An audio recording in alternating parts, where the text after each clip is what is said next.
Hi, we continue in Genesis 24 today as Abraham's servant and Rebekah finally meet, and he will determine whether she has passed the test that he has put before Yahweh to see if she is the proper person to be marrying his master's son, Isaac.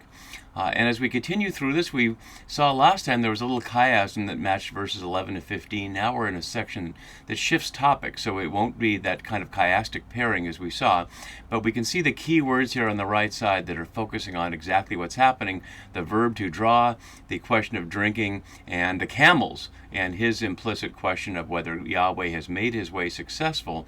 And as we saw last time, that doesn't necessarily mean that we should understand that Yahweh is at the cause of all this, but certainly that he believes it is. And some readers have assumed that his perception is really what Yahweh's will is, but we don't know that. Yahweh is never directly a character in the story, and correlation is not causation. So we keep those things in mind as we jump right back into our story in verse 16. When he'd seen her coming, behold, there was Rebekah. And now we get a description that tells us things that the servant can't possibly perceive. And scholars have struggled over whose perceptive is seen here. Some used to say it was the servant, but people like Menachem Perry, whose article on this I'm really relying on this whole chapter, really highlights that it's information the servant couldn't know. So let's look at that closely. And as my note below highlights, the narration gets better and better info as it goes about whether she's the proper person for Abraham's son Isaac. So let's see how it unfolds. So here again, referring to her as a Na'arah, and as Wenham notes, that applies to almost any female under the age of 40. We recall from what we saw earlier that she's a generation younger than Isaac. So we don't know exactly how old she is, but we know if Isaac is around 40, she's probably somewhat younger, but remember how old Abraham was when Isaac was born. He was 100. So it may well be that her father was not quite as old, and she may well be Isaac's age, but we don't really know her age. So we're told she's very fair to look at, which is actually a modest translation from the New RSV. Tova Merah Miad she looks very good. Good is Tova, and Miad is extreme or very, and so she looks very beautiful. And we see that it matches Sarah, as we saw earlier. It'll match Rebekah again when she and Isaac are caught yitzhacking by a local king. It'll match Rachel, although it'll be a little bit different. It also describes David and Bathsheba, and we know there are many echoes between the David story and the Genesis stories here, so it's probably not a complete coincidence, but we'll have to fill all that in much later as we go. So we know she's beautiful to look at. Then we hear two things, and many readers have said, if she's a virgin, why do we have to hear that whom no man had known? But virgin is just a bad translation here. And it's not only a bad translation here, it's a bad translation in the Isaiah story that makes Jesus' mother a virgin, but we don't have to go there right now. So what she is a Betula, which, as Wenham notes, denotes a girl's age range, approximately a teenager, rather than her virginity, which is made clear in the next phrase. So that's the point. So we start off that she's a Nahara, which means she's like under 40. Now we know she's really younger, that she's the right age to be married, and now we get that she's a virgin. Not with the abstraction virgin, but with the Hebrew phrase, she has not known a man. Notice the almost identical phrase that Mary says to Gabriel, how can I be bearing a child if I have not known a man? So that phrase echoing across the centuries from Rebekah to Mary, but the servant doesn't know that, only we know that. All he can see is her age and what she's doing. And what she does is go down to the spring, notice the narrator calling it a spring and not a well, filling her jar, and we've seen fill a number of times, and coming back up. So then the servant springs into action. He runs, and notice he ran, and then she will ran, and later Laban will ran. So a lot of running going on here. So the servant ran to meet her and said, please let me sip a little water from your jar. And we have to look at this very closely because it echoes with differences what the men who turned out to be angels said to Abraham in the beginning of chapter 18. So let me sip. Hagmeini here, only in the Hiphal, only here, and the word and only one other time anywhere in the Hebrew Bible, and that's in Job. So not a lot of sipping. A little water here, Miat Mayim, again explicitly recalling Genesis 18:4, from your jar. And here's what she says in response. Drink, my lord. Polite and proper response, but not exactly the one the servant had prayed for, but it builds suspense for a moment. Drink, my lord, she said, and quickly lowered her jar upon her hand and gave him a drink.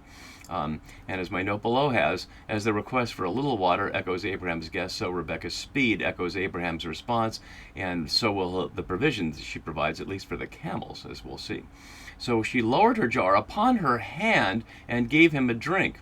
And as we noted last time, and I showed the picture, I'll show you this painting again, it suggests an intimacy that Menachem Peri really highlights, that she's pouring water in his mouth, is literally what it would describe. And it's an incredibly intimate scene, and what it continues to set up is her expectation. If there's any suitor here for her hand, it's this man right in front of her.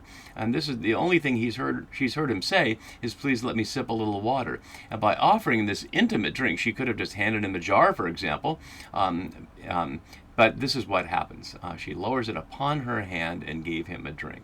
And when she had finished giving him a drink, and as Sternberg notes, not simply the little water to sip requested, but a complete drink, as with the camels, with the same word, she said, volunteering this, I will draw for your camels also until they have finished drinking. Notice he hadn't asked that at all. And as my note below says, a truly astonishing offer in completing the sought-for response of the servants, if we want to call it that, prayer.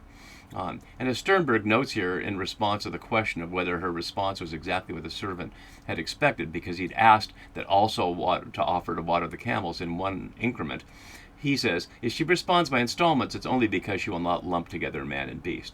But as Peri notes, again, for those who haven't watched all the videos, Menachem Peri and Meyer Sternberg, when they were younger back in the 80s, or even back in the late 60s, were writing and research partners, and they've each gone their own ways. But Peri is noting here that he's writing in the 2007 era in response to his former writing partner Sternberg's writing back in the 80s, trying to find a lot more in the story that was still there to be found, and we'll be relying on both of them. So I will draw for your camels also until they finish drinking.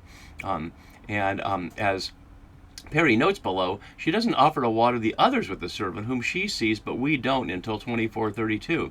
As I was noting last video, we'd have the impression that the servant was going all by himself that entire 900-kilometer journey, which wouldn't make any sense for anybody to be traveling alone that far. But we've not heard about anybody, so the images we see are often her with the other women drawing water, but him by himself. Until they finish drinking is astounding, given that we've already seen they can drink up to 200 liters each. And so as she quickly emptied her jar into the trough, we can see what it looks like for camels to be drinking out of a trough.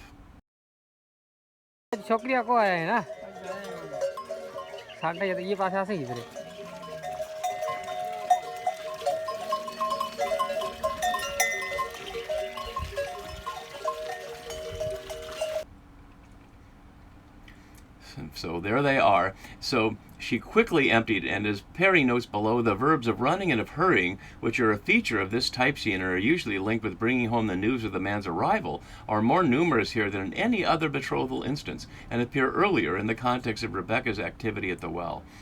And notice that it had the man running. We don't know how old he is, but we were told he was Abraham's senior servant. We also saw Abraham and Sarah at their old ages running around in the heat of the day when the visitors were there in chapter 18. So again, we don't know how old he is, but although he's senior servant, his running around would suggest he's in good enough shape to be a potential husband for Rebekah. And of course, he's traveled this long journey, although she doesn't know that. So she quickly emptied her jar into the trough, using this word sheketh here, and there's only one other trough like this in Hebrew scripture. We'll have to ask in chapter 30, when it's the trough by which Jacob takes Laban's sheep and waters them to get them to produce certain color offspring, whether it's actually the same trough or not. And so she ran again to the well to draw, and she drew for all his camels. We imagine how long that would take. Each camel could drink for maybe 10 minutes. Is the trough big enough to have all the camels at the same time? Well, they can't drink all at the same time because she has to fill it with one of her water jars at a time. It's really hard to do the math without knowing exactly how big her water jar to know how many dozens, scores, or perhaps hundreds of trips to the well. It's already evening. It could be dark by now, although the narrator, as we'll see, does not suggest a lot of time has gone by. And so we complete our passage today with this interesting verse of the man gazing at her in silence, just watching her. They've had just this simple exchange where he asked her for a sip. She said, "Drink, my lord." That's all she said to him. until she adds, I will draw for your camels also. And now it says he gazed at her in silence. The root meaning here is to make a crash. And as Jean-San notes here, she argues for wondered confusedly. It's only here in the Masoretic text. So the Septuagint has a word that means to learn, but to wonder confusedly seems to put more precisely what's on his mind right now as he watches. In silence here, and as she also notes out, the same author, Jeanson, it points to someone who keeps silent even though he or she is angry, hurt, or confused. We have no reason to think that the servant is angry or hurt, but he could well be confused here. He's set this problem, and now is it the right thing or not? It's interesting that we hear that he's gazing and thought to learn, because she's already done everything that he said to do, to offer him water and to water the camels. So what more might he be watching for? To learn is to know here, and he continues, whether Yahweh had made his journey his way successful. And this is where the first time we heard the word successful, I noted last time, the word success in the English was translating just the question from Hebrew of whether something would come to be or not. But here it is about success, and as my note below shows, it's a refrain later in the retelling. So what we'll have to consider next time is the scene that we saw here and these things of how will he retell it next time, and how will that change the story. But before that happens, he has to encounter her more intimately and offer her gold and find out if he can stay in her home and whether she will take him home, which of course she will. We'll get to that next time. See you then. Bye.